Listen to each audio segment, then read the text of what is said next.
My name is Richard, and this is If You Only Knew. Today's episode is titled Deep State Checkmate. Rig for Red, Keep Charging Midnight Riders.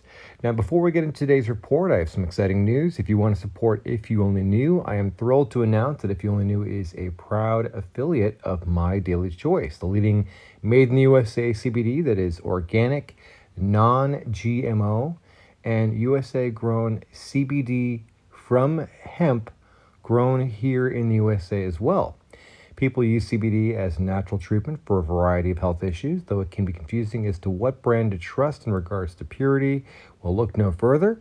3 strengths of oils, 7 flavors, but there's also lotions, shampoo, essential oils, treats for pets, CBD skincare, hemp, hair care, CBD, and chaga mushroom coffee. Check out ifyouonlyknewcbd.com or click the link below.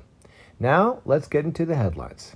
This has been a massive week, but let's start with yet another rescue operation, Operation Triple Beam OKC, which led to the rescue of 5 missing children and 262 suspects, which 141 were confirmed gang members. This is, of course, follows the recent series of operations to rescue children like Operation Safety Net and Operation Not Forgotten.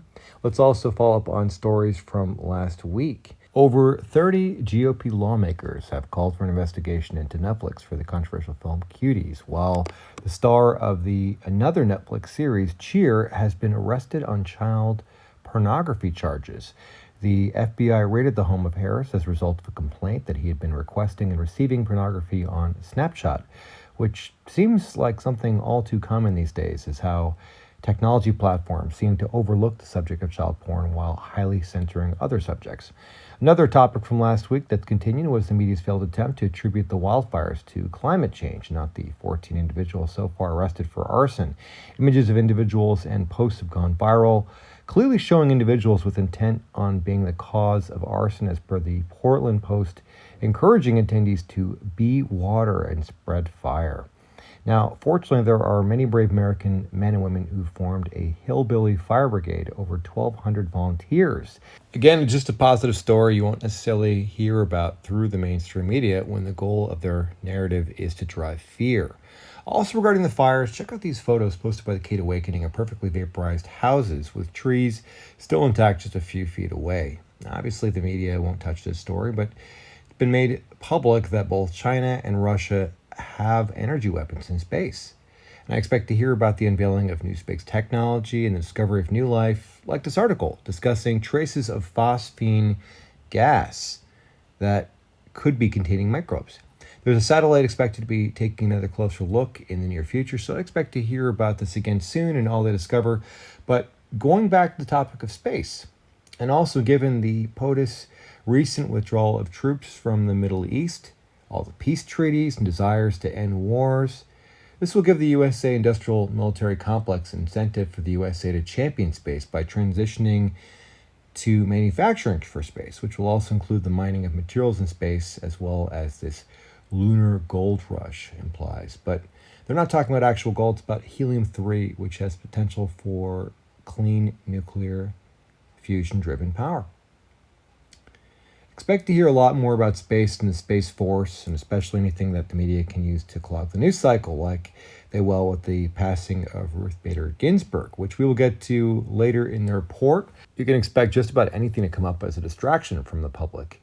Should any indictments come forward regarding the Durham investigation and all the other investigations taking place, Bash, Hubert, Grassley, that has the deep state, the mainstream media, and the Dems panicking at new record levels. How else do we know they're panicking? Well, because with the exception of Fox, we aren't hearing about anything regarding investigations on the mainstream media whatsoever, with the exception of the Senate Democrats, which includes Harris, calling for a probe into the investigations.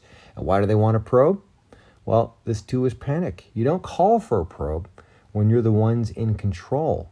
The senators are calling into question whether the Durham investigation will interfere with the election. But as we already know, this rule only applies if you're running for election. Remember a while back how Barr appeared before the House, and they wouldn't so much as let him speak, so they couldn't hear him directly. But like I mentioned last week, there's been 0 leaks.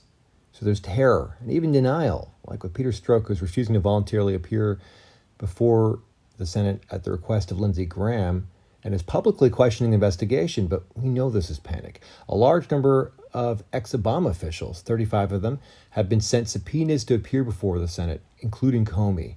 Here's the full list. Again, you're not hearing about this. They are silent on the subject and what is going on because they are the ones on trial and they cannot escape while more and more information surfaces, just like the 31 phones that were wiped from the Mueller team.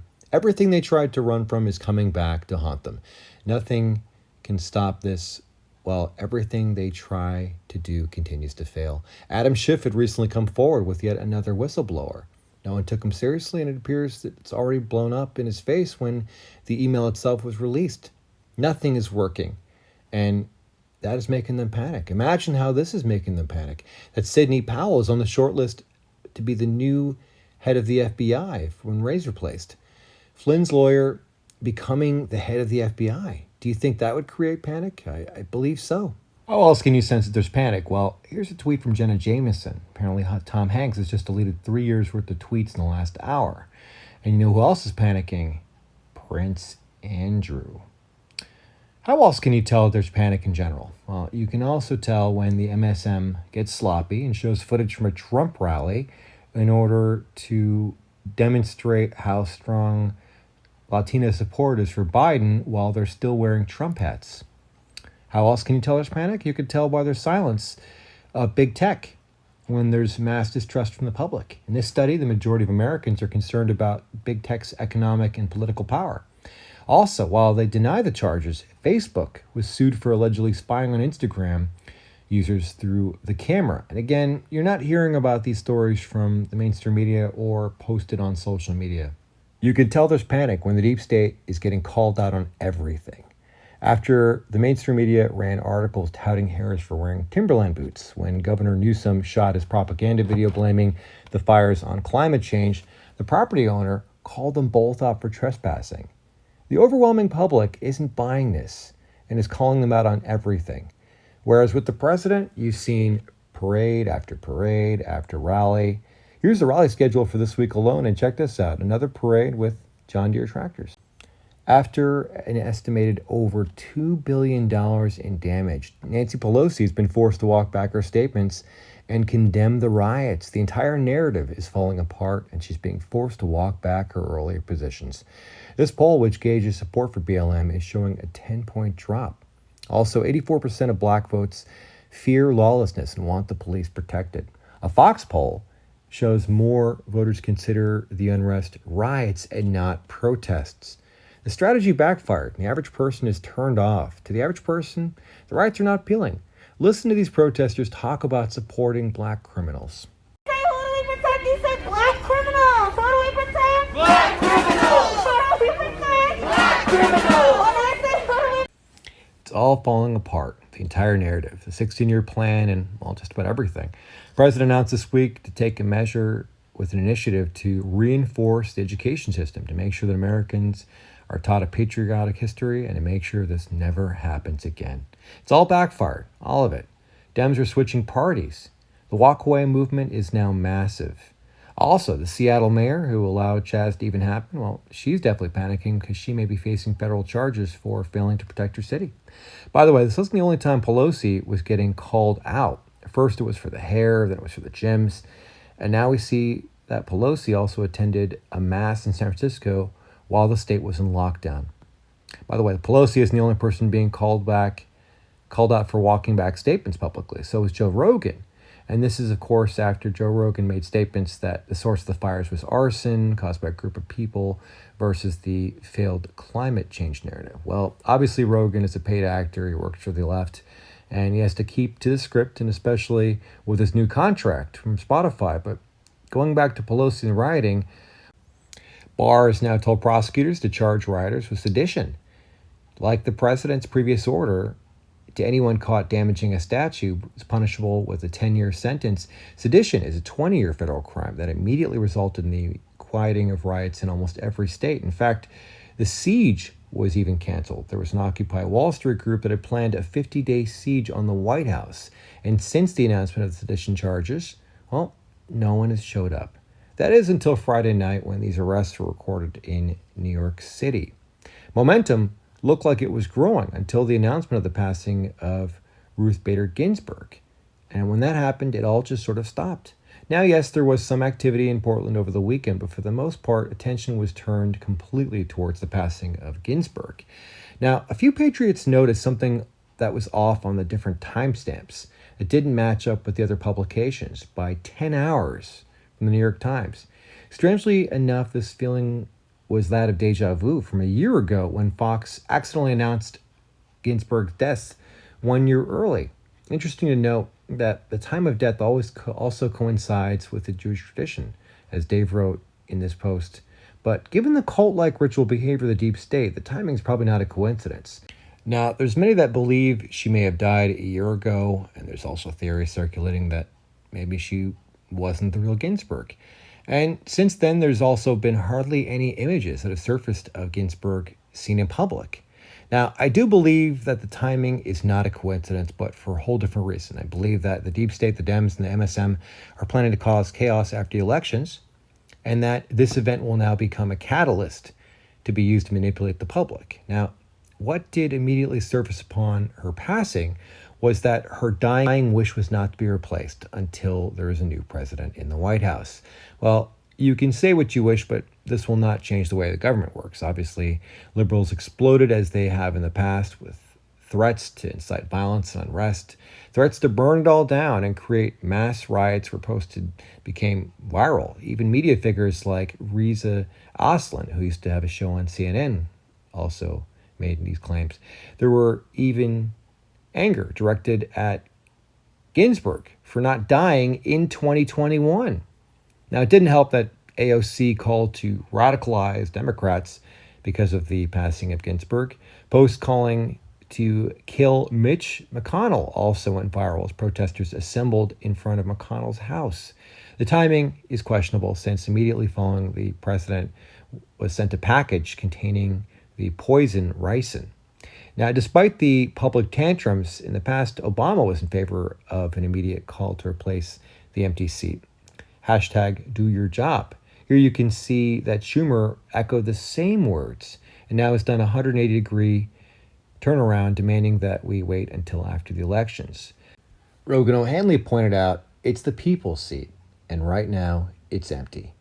Now, this puts Trump into the position of power as he can nominate the next justice with the help of McConnell.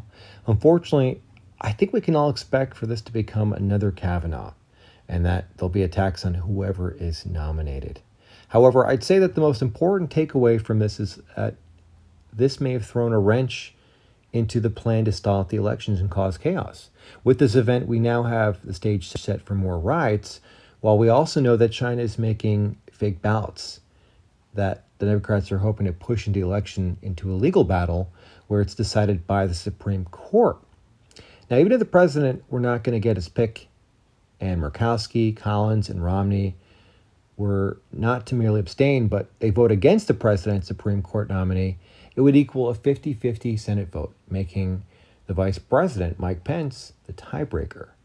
I do believe that this is checkmate.